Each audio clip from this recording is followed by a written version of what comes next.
বাইরে দিয়ে শেষ।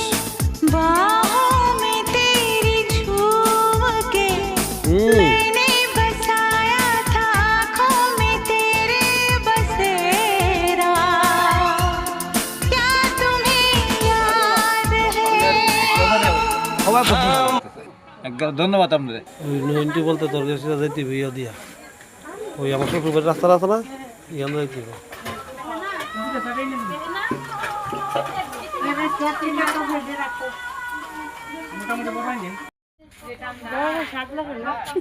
হ্যালো হাই উমা দাঁত দেখা না মোর মা খালিছো